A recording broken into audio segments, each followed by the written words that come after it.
everyone, and welcome to the Holy Hour, the All Cure podcast. This is Gavin. Thanks so much for joining us on another episode. We're doing something a little different today.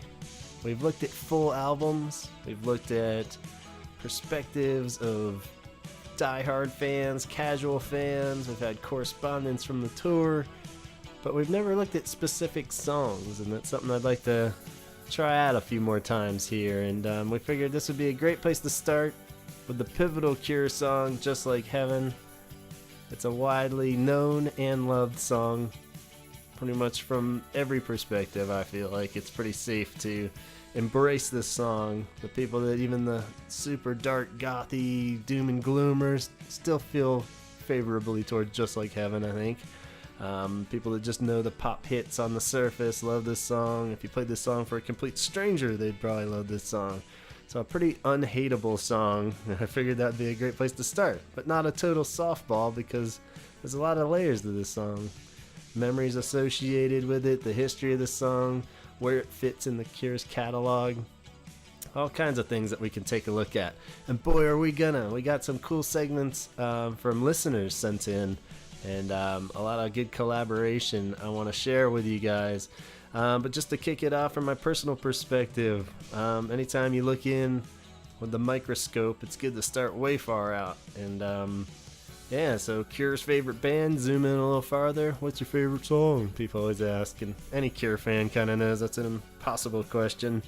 But a lot of times I feel like I lean towards Just Like Heaven. It's just one of those songs. It's like your favorite delicious meal. You just almost amazed in the ability of how you haven't gotten sick of this song. When you think of how many times you've heard this, it's pretty amazing how fresh it sounds on every listen. And it's a weird one too, because like many Cure fans, Standing on the Beach was probably the introduction for me officially, and coming out in '86, and so it didn't have Just Like Heaven on it. And so, you know, I was definitely a hooked fan by the time I heard Just Like Heaven. But at the same time, it's weird to think that such a defining track, and it wasn't even on their first batch of greatest hits or, you know, singles or whatever you want to call it. So yeah, it's kind of weird, right? They'd already gone through so many phases by that time that Standing on the Beach came out. But really, you know, as far as breaking up their career into catalogs of, you know, best ofs or greatest hits, you know, it's weird that Just Like Heaven wasn't even in the first batch. So pretty strange. But I think that's a good place to start, is looking back in time and the history, you know, idea of where it fits in. And we got a great segment I'd like to lead it off with from Melissa. Didn't quite catch from where she's from. I believe somewhere in North Carolina, but listener Melissa sent in this great segment on Just Like Heaven. This is Melissa, and I've been a Cure fan since 1984 when I discovered them when I went to college.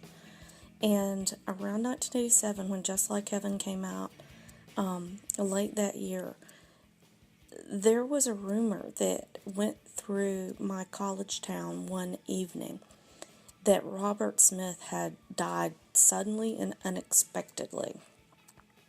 And this was at the height of my Cure obsession and several of my friends. And Just Like Heaven had just started playing on MTV. So we were all seeing this as like this big breakout mainstreaming of the Cure, which in retrospect is kind of funny. But the song was playing at least once an hour.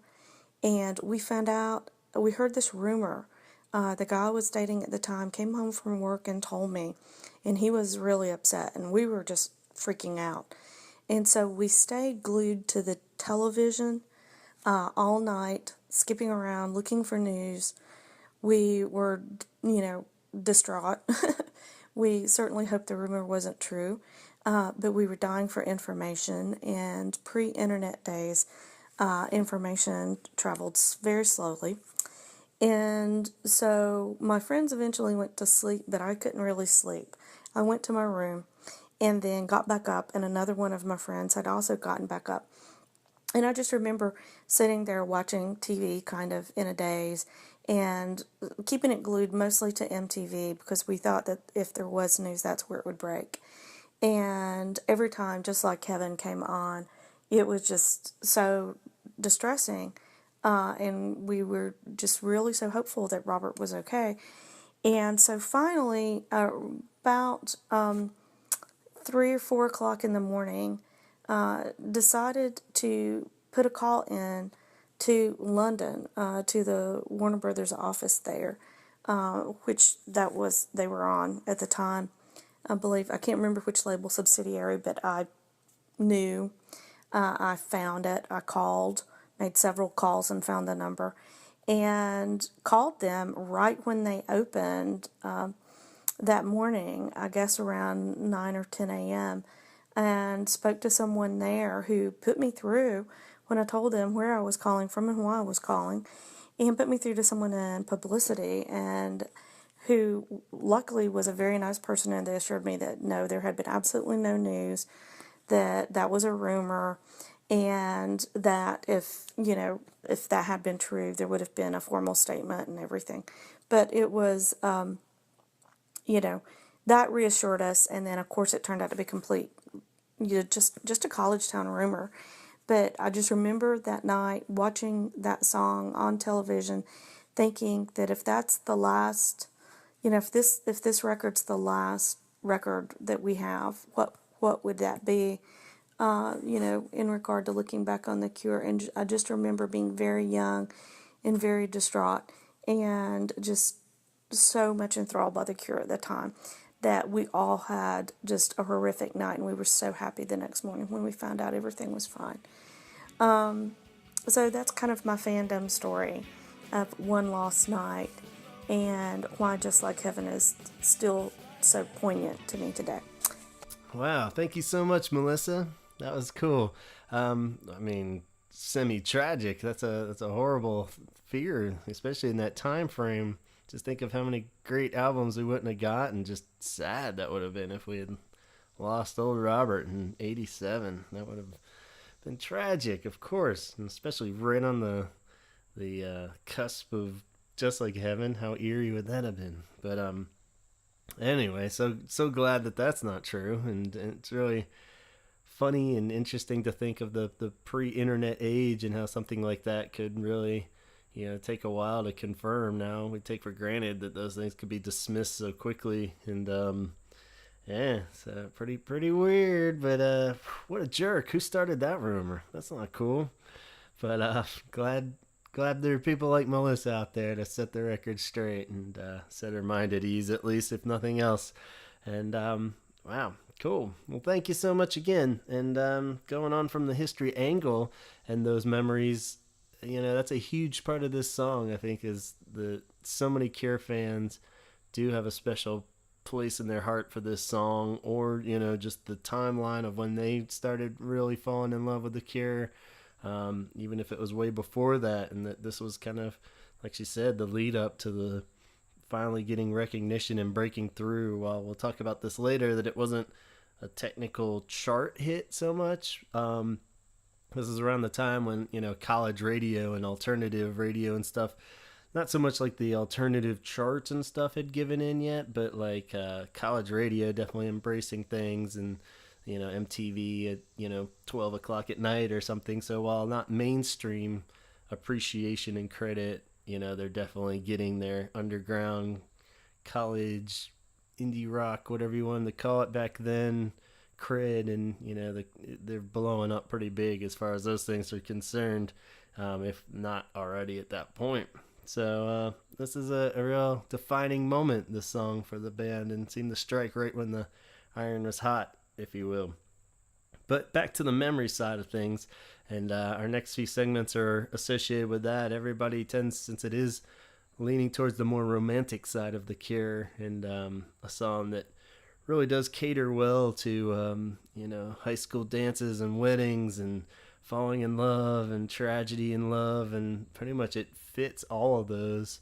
Somehow a great pop song can stay peppy and fun while being kind of depressing at the same time, and that's just the essence of why the Cure is fucking amazing, in my opinion, is because it is so adaptable to moods and emotions, and you can kind of be happy with it or sad with it. And although this is like a terribly romantic song, there's a lot going on lyrically and emotional wise with the music.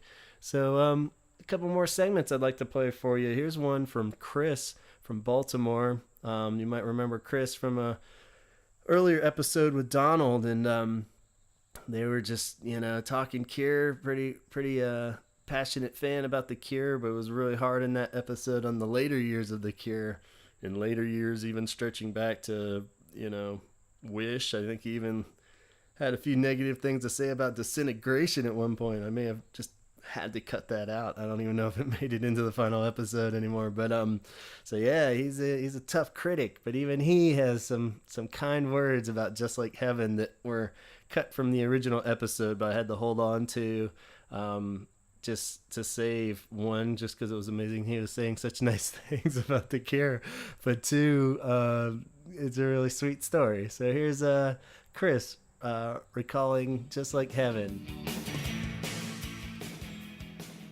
Other than my 8th grade girlfriend, our song, I don't know if you had to pick songs, but we did, and our song was Just Like Heaven. We danced to it at the 8th grade dance at Tom's River Intermediate East. How awesome! And with Holy the crap. whole, with the, dancing like Frankenstein with the, rocking back and forth from side to side. Yeah. And Fire bad.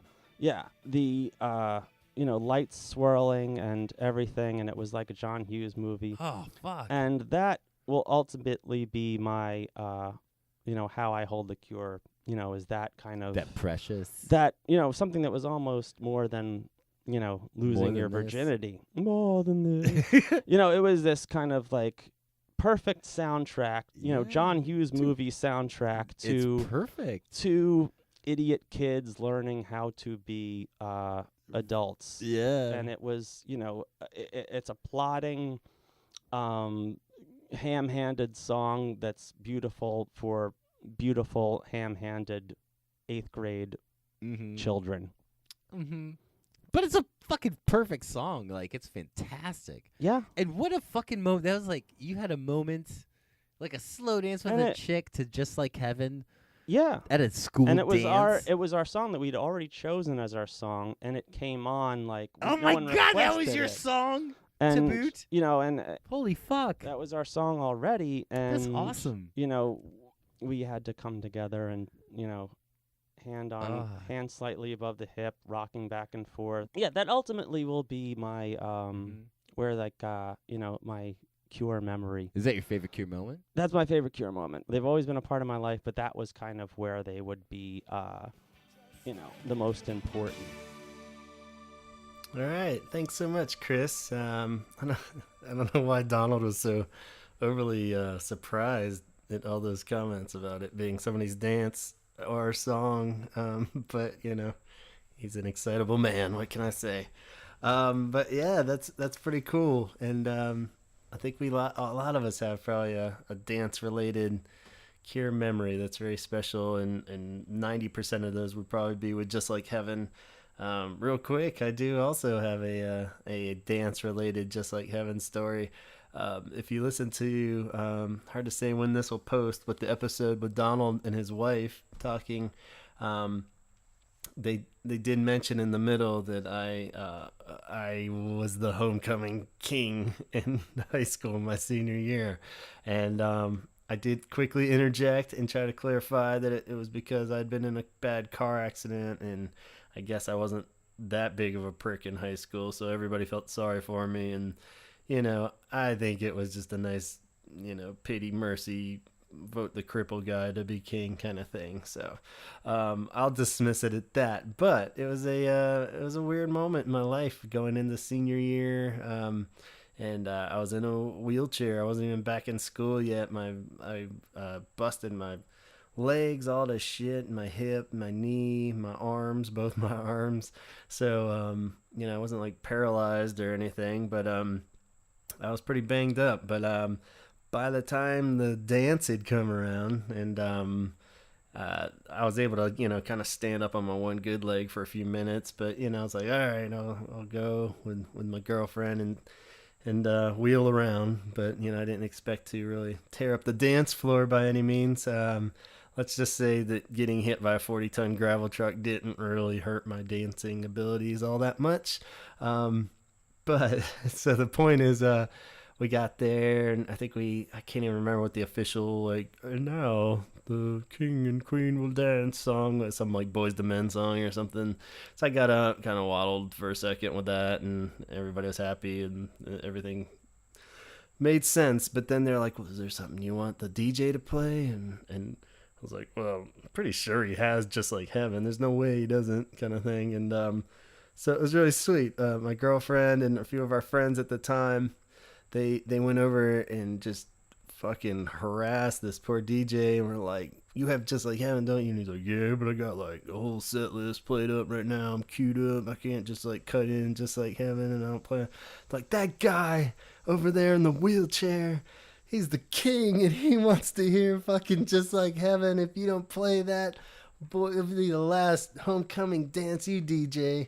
And they really laid into this fucking dude. And sure enough, about 2 songs later, maybe, Just Like Heaven came on. And I was like, yay! Me and my girlfriend, we got to dance sort of to Just Like Heaven. And it was really sweet and tender moment in high school memories, even though I was in extreme pain and could only stand on one foot for about 3.5 minutes. But made it all worthwhile. So that was my homecoming dance story for Just Like Heaven. But for more people, I think it expands past high school even, and the meaning goes deeper. And as we're going to hear now from a segment from listener Chaz, who's from Pennsylvania. And you may recall Chaz is the fellow that sent us the pictures on the Facebook page of his brilliant vinyl collection. So if you haven't checked that out yet, too, I also recommend going over to the Holy Hour Facebook page and scroll down a bit if you missed it, and just check out the brilliant, amazing vinyl collection. I often just stare at those pictures and daydream. But let's hear what he has to say about Just Like Heaven. Hello, Holy Hour Podcast. This is Chaz. Just giving my thoughts about the song Just Like Heaven. I think it's fucking great. I think it's one of the best songs they've ever written. The simplicity, but the power behind the song is something that I don't think very few bands could ever match. But on a more personal note, song means a lot to me. I'm sure it does to every listener of this show. It was turned out to be the wedding song for my wife and I, but get to that in a second. Going back, I had a girlfriend who was going off to college, and she wanted to borrow a bunch of records from me. When you're in love, you do stupid things, and I stupidly let her borrow about 15, 20 records of mine. And one of them was Kiss Me, Kiss Me, Kiss Me. And she got involved in some stuff she shouldn't have at school that, most people do when they're in college. So when it came time that we broke up and I asked for those records back, I think I received about 2 of those records back that I let her borrow. And, that was pretty much about it with our relationship after that. I think that she sold them for money or whatever. It doesn't really matter. Anyway, they're gone. I found most of them through the years again, but so I met my wife about a year or 2 after we had broken up, and she was kind of floored that I was into The Cure. She was never into The Cure, but she was shocked just because we're both into more heavy, aggressive music. We met going to hardcore and punk shows, and she lived in St. Louis and I lived in Chicago. And I would go down to St. Louis because the scene was pretty much dead in Chicago at the time. So I would drive down to St. Louis to 4 hours to go see the bands that we were both into. So we, on our first dates, we were discussing exes. And I brought up the story about the records and what happened with that relationship. And On the next date, she showed up and surprised me with a copy of Kiss Me, Kiss Me, Kiss Me from Vintage Vinyl in St. Louis. And I was pretty floored. The copy I had was kind of shitty and it was beat up, and she presented me with a pretty much pristine record that was still in the shrink wrap. It was open, but it was still in the shrink wrap, and it had, I believe it had like blue lips on the front of it, on the sticker. I don't have it in front of me. I'm just trying to remember, but I think it had blue lips on it, and it said with the hits, and then I'm sure Just Like Heaven was on there too.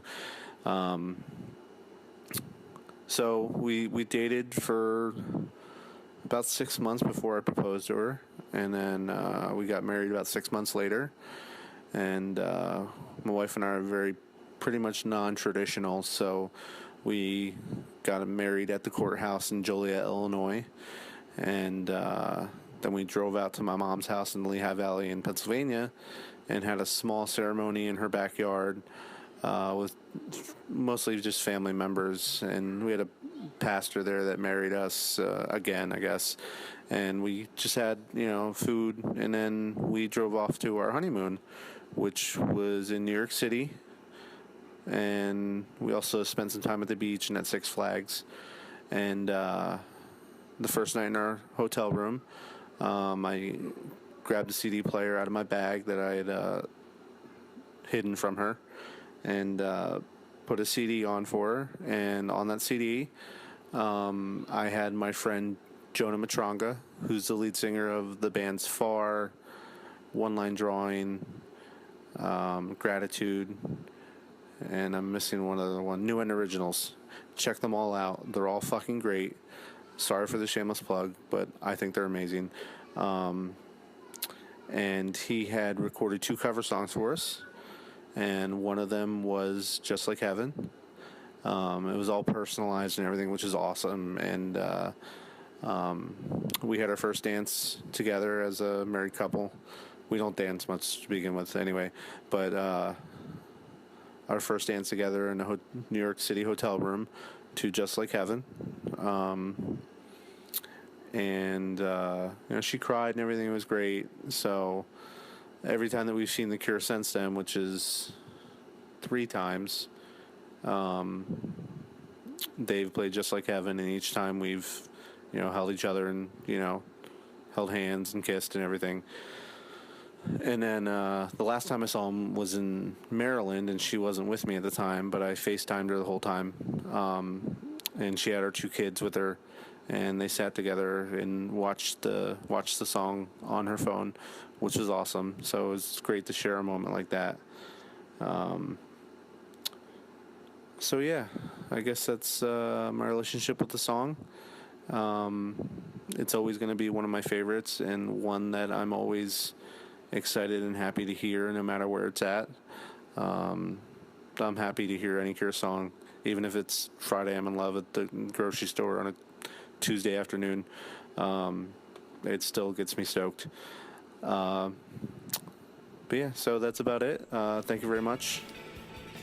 All right, thank you very much, Chaz. Really appreciate it. And thanks so much for hitting us up on the iTunes comment section, by the way, too. Really appreciate it.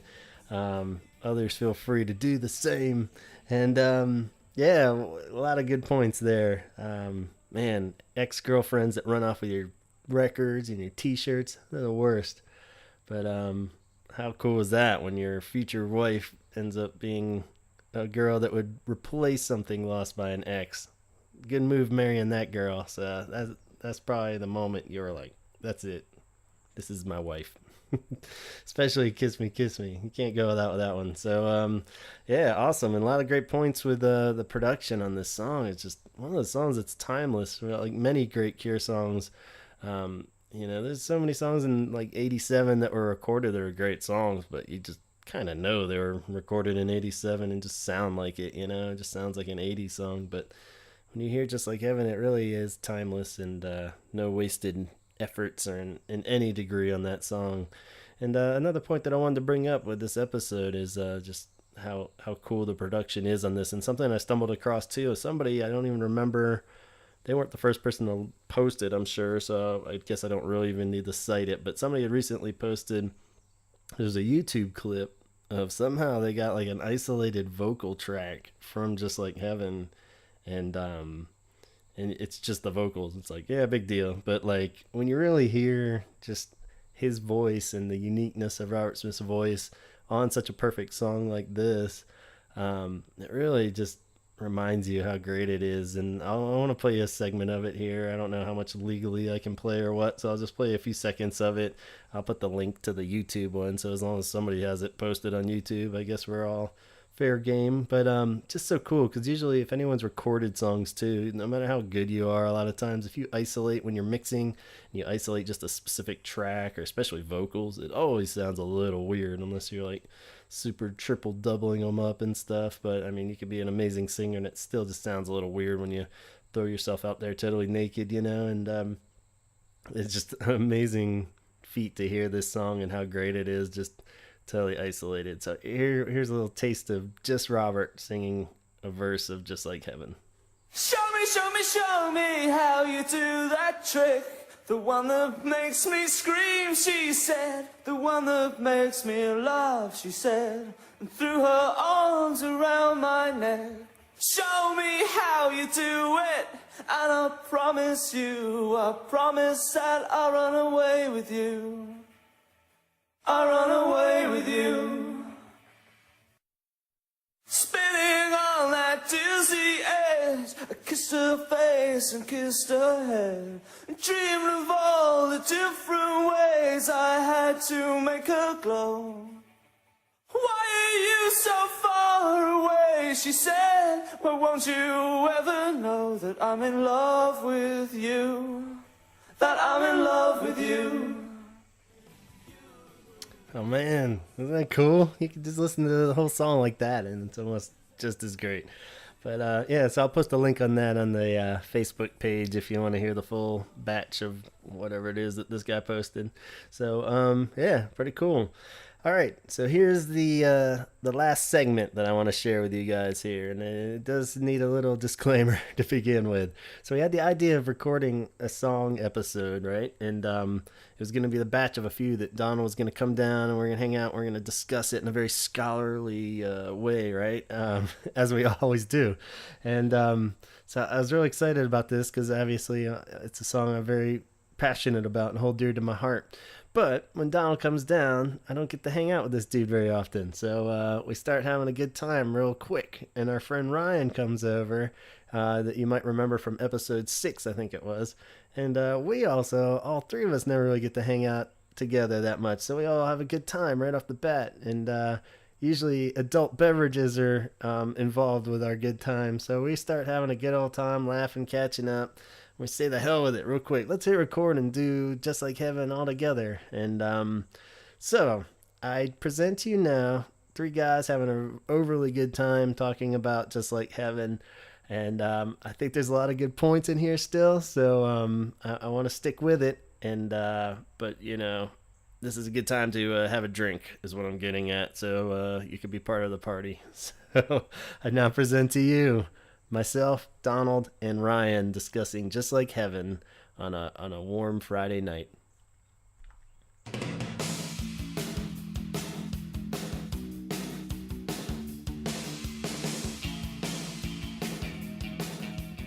Into it. Hey guys, welcome to the Holy Hour. This is Gavin, and I'm joined by the bad boy of podcasting, Donald. Hey guys. And our That's good me. friend Ryan. I'm also here. The non-bad boy of podcasting. I'm kind of the good boy, the angel, Who's a good boy? angel man Who's a good boy? of podcasting. Speaking of angels, tonight we will be doing a special focused episode on the song Just Like Heaven. And a lot of Cure fans will know this song. It is probably considered The greatest song? ever. Mm-hmm. And most particularly, maybe it's a weird one because it's considered maybe their biggest known song, but not a hit. It was never a hit. But Makes no sense. let me explain. What does a hit mean in this context, Gavin? Well, it's Please. funny you should ask. Because chart-wise, the song never charted really high and wasn't considered one of their bigger hits. But Fascination Street charted. Oh yeah, it charted. but And not so did high. Friday I'm in Love. That would be considered one of their biggest hits. So a hit is something that makes these charts, is what you're saying. High on the charts, yes. So like It makes the charts make no sense to me when like a song like Just Like Heaven doesn't chart. oh, it charted, but it was pretty low. Charted? No, it charted. So like let me explain to you. Mm-hmm. The song Friday I'm in Love, are you familiar with it? Yeah. Oh yeah. And Love Song, right? No, not really. Love Song and Friday I'm in Love, number 2 on the U.S. Billboard charts. All right. Was it their highest ranking? Both of them, I believe. I know Love Song was number 2. I think Friday in Love was 2. No, neither of them went to number 1. But Really? their biggest hits. So those are their 2 biggest hits. Which Just ones? like Friday I'm in Love and Love Song. Wow. Yeah. So, Just Like Heaven released many years earlier. So, I mean, it did like the footwork of getting them, as we know that just like, Kiss Me, kind of laying the groundworks at that point. They're breaking through, but wasn't quite in the mainstream yet as far as, Is laying the groundwork for Yeah. Love Song. Yeah. So, like, it's kind of like Sean Connery winning the Oscar for Untouchables. It's We just throw him a fucking bone. they knew. So that you guys are saying there were some other songs before. before Just Like Heaven, Okay. or before Love Song and Friday I'm in Love. That being Just Like Heaven. Like a lot of fans would probably consider Just Like Heaven their like song. Yeah. That and Boys Don't Cry, maybe, right? And Yeah. like if they don't play that at a show, it's kind of surprising, or Like that song is probably played at like people our age that get married now, like yeah, at weddings. It's like that's our song. It's Just Like Heaven. Exactly. Now you're getting it. Now we're there. So as longtime fans of The Cure, we've established that this is. A big deal. A big deal of a This song song. is a big deal. Do you feel it's one of their best? Well, yes, I do. As a matter of fact. As Donald works out some smoke there, it was their third single off of Kiss Me, released in 1987, just to give others background if they don't know. But the surprising factor is number 29 on the UK charts is where it did chart. The US, 29 on the UK. Jesus. Yeah, 5 weeks, peaked at number 29. In the US, it was their first one that charted ever for The Cure. Like, or even appeared on a US Billboard chart. And it peaked at number 40, What was the year again? 1987. 87. It's like Top Gun. Yeah. What was? I know. What was its competition? know. Let's get some context here. What was I 1987? meant to look it up. Let me. I know. I was 8 years old. Okay. Give us This is some definitely background. after E.T. Post-E.T. Pre-grunge. Pre-grunge, post-E.T. Way pre-grunge. That's the best description for like a time period is pre-grunge, post-E.T. All right. So Let me take you back to a The time. stage was set for a trick. If only someone could show me a trick. all right. Show me, seriously. Exactly. Here's the trick. And wow. Top 100 hits of 1987. According to Billboard, I guess this is Billboard charts. Number 1. It's not Pitchfork. No, they didn't quite cut it back then. They're all Pitchfork started. zygotes. It's pre-Pitchfork. Pitchfork started as a zine in 1988. Yes. Well, The year after this song became a hit. was it post-E.T.? I only got so many browser windows I can pull up. I feel like Bill and Ted's Excellent Adventure Yeah. came out It's this year. pre-Bill and Ted's. No, I think it was. Yeah, it probably was pre-Bill and Ted's. It was probably like 90. Very, very pre-Bill and Ted's. All right, so I'm pulling up top movies and top. All right, Walk Like Egyptian, and an Egyptian. That the sounds Bengals. a jam. Heart, Alone, Gregory Abbott, Shake You Down. Jesus Christ, these songs are fucking... I Want to Dance with Somebody, Whitney Houston. That sounds good. Nothing's gonna stop us now, Starship.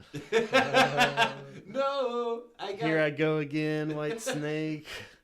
So I mean, some quality fucking songs. 1987.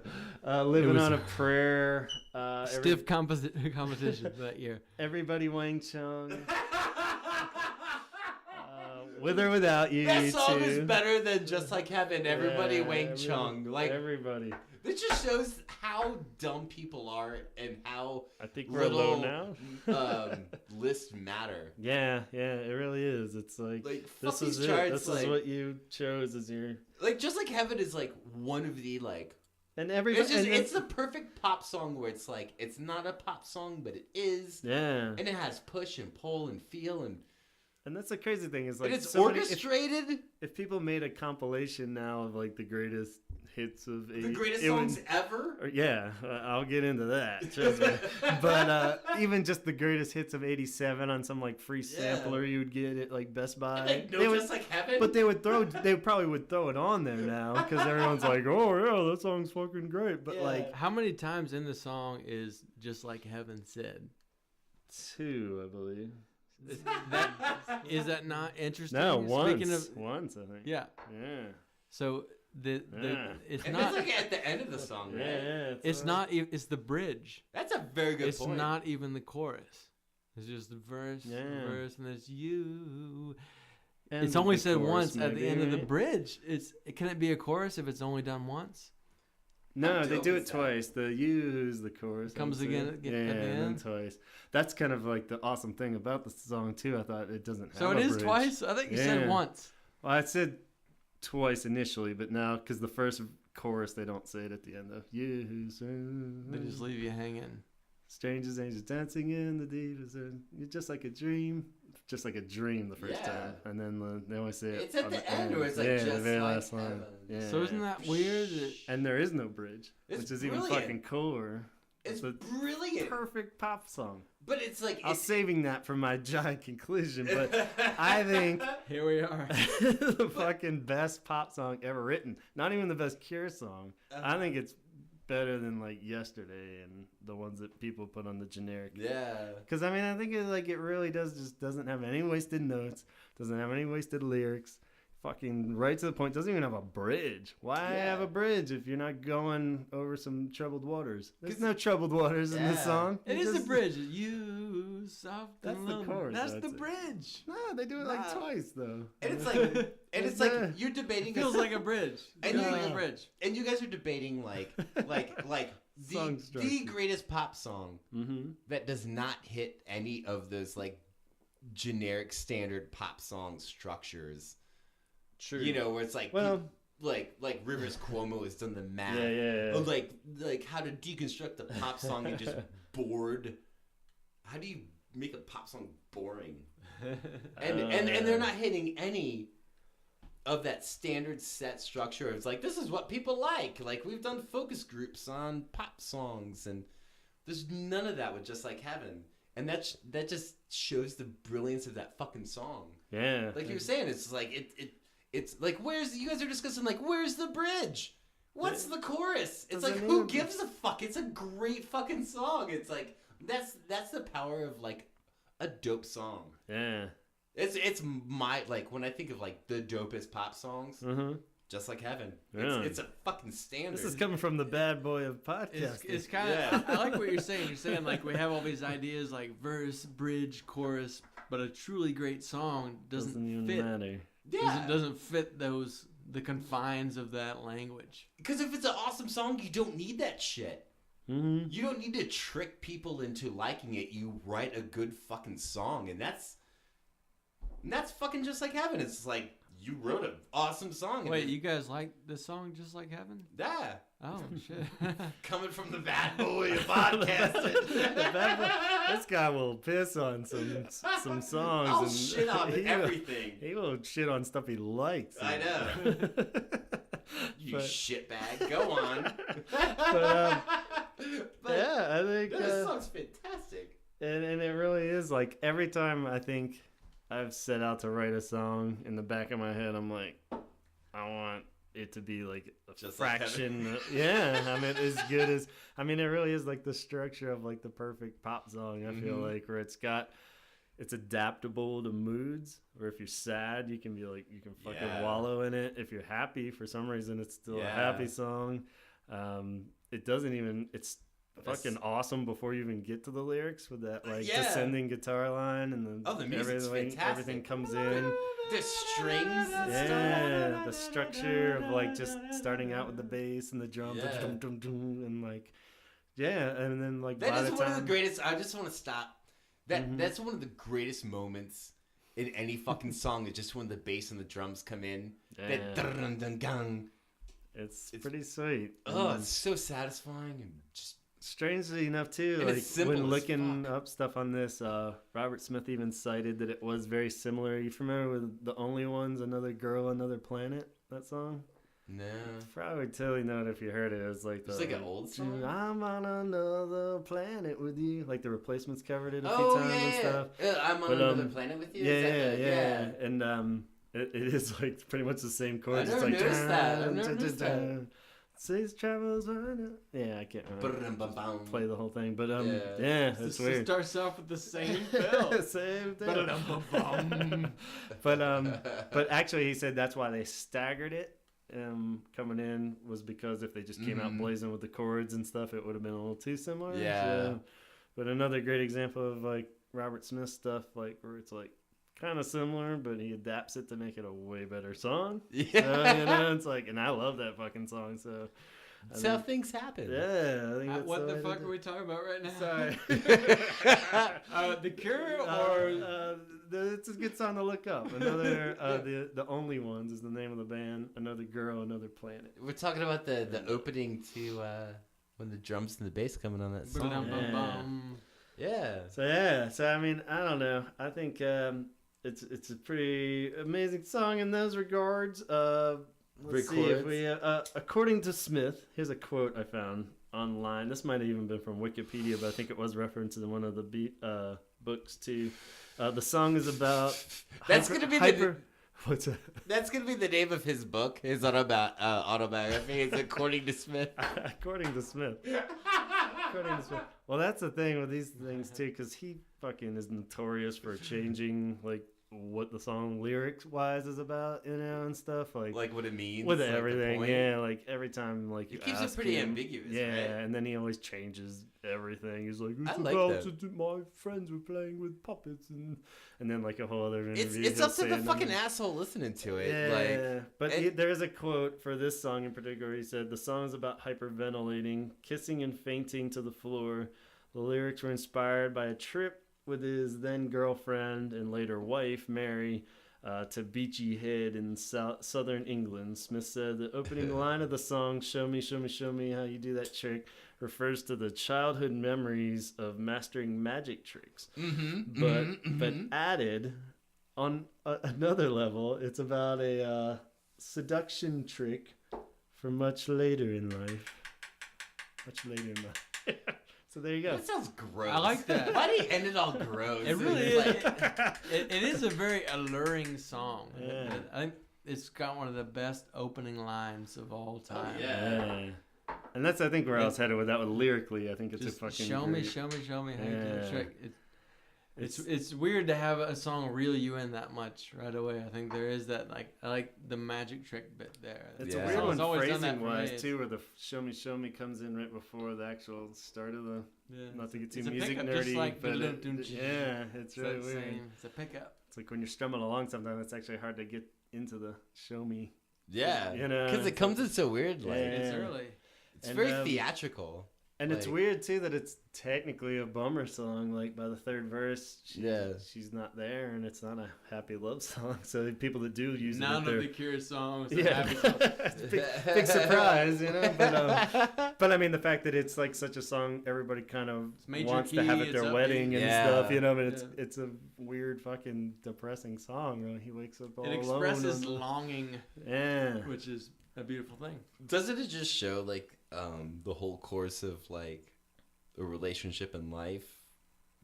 Where it's like you get caught into something where someone's like, show me, yeah, and someone like sparks you know, when you in a relationship, you know, like show me something dope, and they do, and it's like, all right, and then they do, and then I paid no attention to lyrics, so I may be completely wrong. No, it makes total sense. And then by the third verse, you wake up all alone. You've done it. Like, you went through the cycle of a relationship. In a raging sea? Yeah. I mean, what is... Because those are the emotions that you feel, and like, you know, when someone sparks, like someone shows you something, you're into it. This maternal raging sea that takes Robert back into the abyss. It's not maternal. That pulls him into the salty not maternal. Beginnings of time. Yeah, like that might just be me. I always thought of it that way. He wants to. He shows you this awesome trick, and he takes you on this journey, and then at the end, the raging salty sea murders him, and pulls him back in. Have you ever been in a relationship? I've been single for all of my life. Not to get all heavy on the no, I haven't. Right? It's weird of you to point it out. The HHH, the holy heavy hour. What are we talking? I thought this was a celibate podcast. Based on the name, I assume. Like, clearly only virgins are listening to this. I don't know, but it just... Wait, have you guys had sex? No, God, no. I thought this was a bunch of cure nerds That's talking about some bullshit that's why we're talking about a song recorded in 1987. Actually, I apologize. The holy hour is a safe place. Yeah. You're in a safe place. Now you say that. But, it's a little late for that. After all that weird shit that just happened just then, it just seems I don't trust it. I don't trust it now. Let me shift a little gears here. Commercial break. Stamps.com, everybody. That's the only way. You hate standing in line at the post office, don't you? How about Squarespace? Oh, you ever want to best website? Best fucking website. But my point is that song really shows like the spark of a relationship, and then like those raging seas are emotions. It's not you're not literally getting banged against the shore. It's like, what is that, a metaphor or whatever? Yeah. Especially in between those two bridges. Yeah, that aren't there. No, because it's not a chorus, it's more of a bridge. Like a verse, bridge. So you're in a raging sea between two bridges. It just makes sense, you know?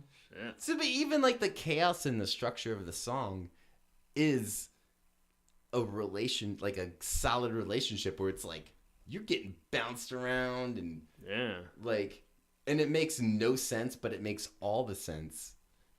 Like that's a proper relationship. Like if a relationship made perfect sense to me, I don't think it would be a proper relationship. In this song, it's not structured, but it fucking works. What stole the only girl I love, though? I wonder what stole her. Like, starting that verse. It could be anything. It could be. Is she dead? He was supposed to be. It could be time. Time stole her? I don't know. It could be anything. Stole the only girl I love. It is. Man, drowned her deep inside of me. That's perfect. It's a bit sinister. It's fucking sad. It's a bit. But the song's still fun, man. I know. Yeah, but it's a song of a villain. It's a song of a villain. But he's a magician, you know. Never trust a magician. No. Oh, check out this trick. I'm going to make you scream. This is not a guy you trust. No. He's not thinking about fucking musicians. You guys trust this guy? But magicians. He's fucking crazy. Magicians are creepy. He showed you that trick, didn't he? Yeah. You screamed. I watched that trick all day. What about the drowning? Well, let me put it to you this way. How about this? He fucking drowned her, and he's running the streets free. He didn't drown her. You're so literal. He's gonna let a drowner just walk around in your neighborhood. Yeah. Have you ever drowned emotions in like just drown them? Alcohol. No.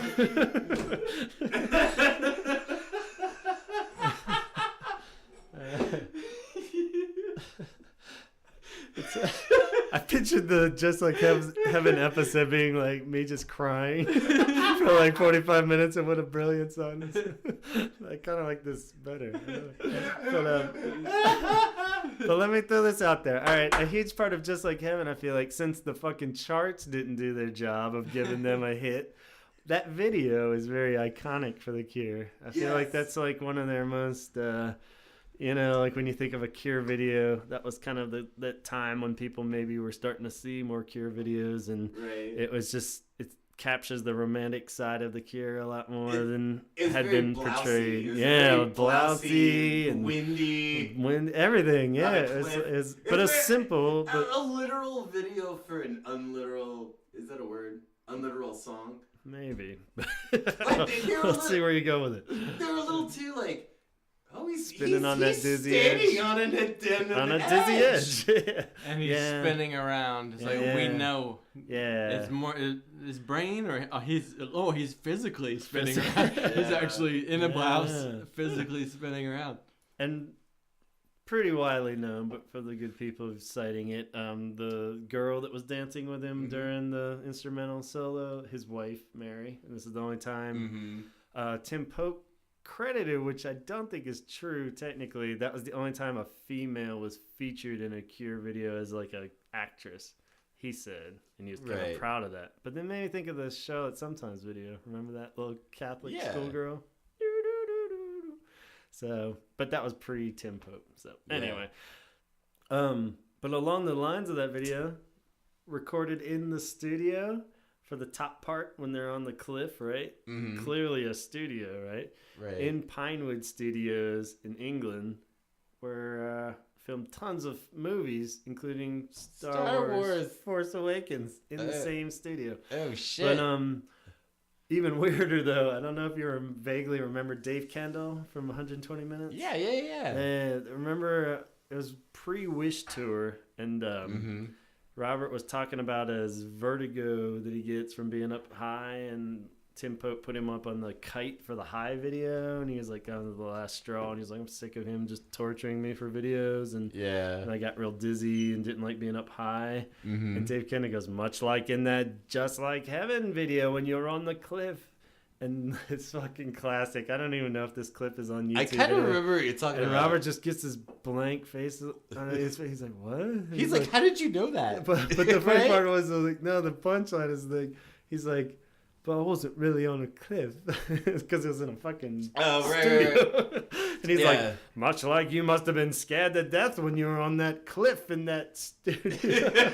Like, he's just like, no, but it wasn't really a cliff, you know? And like, and they just cut to like stock footage of like rocks falling off a cliff, you know? And like, I felt sad for Dave Kendall because it's pretty obvious, totally, dude. Yeah, it's like, this really looks like Gone with the Wind set or something behind him, you know? It's not. It's so obviously a set. Yeah. I just thought that was funny. I remember that. Like, that's a cool video. I don't know. Because, like, I got an Uber on the way in here in 4 minutes. All right. Count down the Uber. Just so you know. I'm not trying to get divorced over this shit. Whatever the hell you're talking about. It's not that important. Say, since you have 4 minutes, man, just go. Go on. We got a good view from here, so it'll be... just go on. Just your. It'll be great radio. Just Like Heaven take. Go. Oh, your favorite things about Just Like Heaven. That's a trap. Your takeaways. 4 minutes. Go. Just Like Heaven. Go. Magician comes to town. He's dressed up like a goddamn clown. Some frizzy black hair. Right. He's spinning on the edge of a cliff. You describe Bob Dylan. Go on. He makes you scream. And then there's a weird bridge. And in the bridge that happens, like a chorus, maybe. It's I never walked across a raging sea on a chorus, but a bridge would. It would help with that. How do you get over a raging sea? A bridge, or a literal bridge, or it's not really. It's not heaven, but it's just like it. The next closest thing. Heaven adjacent. All right, well put, man. I don't think. Wow, where do we go from that? You described a bridge over troubled water, actually, not just like that.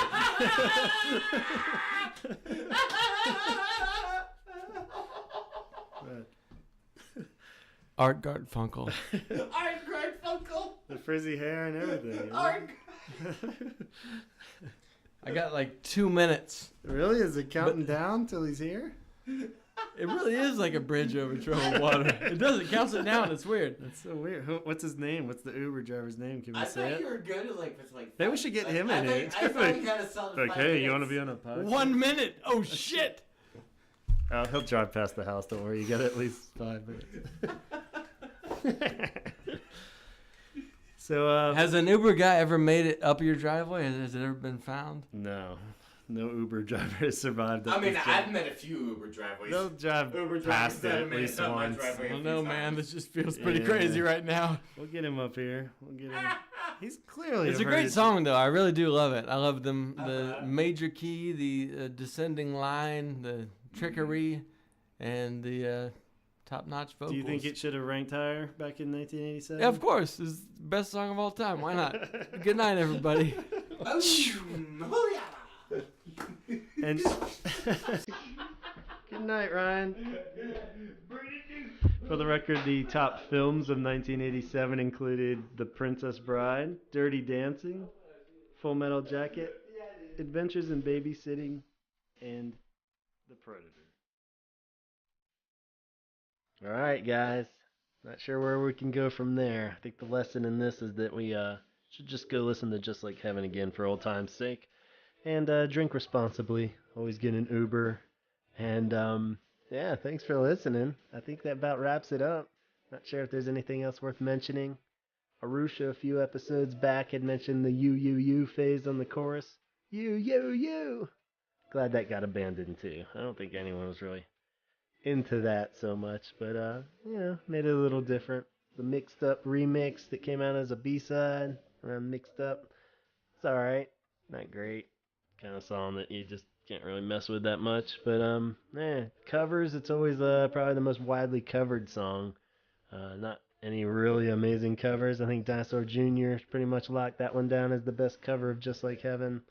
But so go check those out. If you have a story on Just Like Heaven or a memory that you'd like to share, feel free to go on over to the Facebook website, the Holy Hour Podcast on Facebook, and share that in the thread for this episode. Would love to hear more. I'm sure they're out there. Everybody's got them. And while you're over there, like the page so you get all the updates on it, and head on over to iTunes and subscribe. There is a lot of times where we'll upload an episode, but I set it for a specific date because I might not be in town or something. But apparently iTunes doesn't really keep track of that, so anytime it's uploaded at all and you're subscribed, you'll be the first to get the episode. So highly recommend that. So go on over, subscribe. You'll be the first to get the episodes. Leave a comment in the review section on iTunes. We'd greatly appreciate it. Aside from that, Instagram. Go on over and pop in the Holy Hour Podcast on Instagram. And with all the hashtags and people connected through Instagram, you're bound to find some cool Cure-related stuff and get the latest on all the Holy Hour postings and news. So until then, thanks so much for listening. Also be sure to check out Arusha's site for her upcoming documentary, Push, Cure Fan Documentary, at curefandocumentary.com. And there you can subscribe to all the social media outlets and also get updates on her latest scoop on the documentary and how it's going. She's been posting some segments recently on Facebook and different other social media outlets, so go catch some of the new clips there. There's some cool stuff. Again, curefandocumentary.com. And until then, we got some cool episodes on the horizon still, so keep your ears peeled, and maybe we'll try another one of these song episodes soon, and you can contribute too. So drop us a line or just drop me an email at gavinconner.com. So for now, I'll see you on the other side. This is Gavin, and talk hard.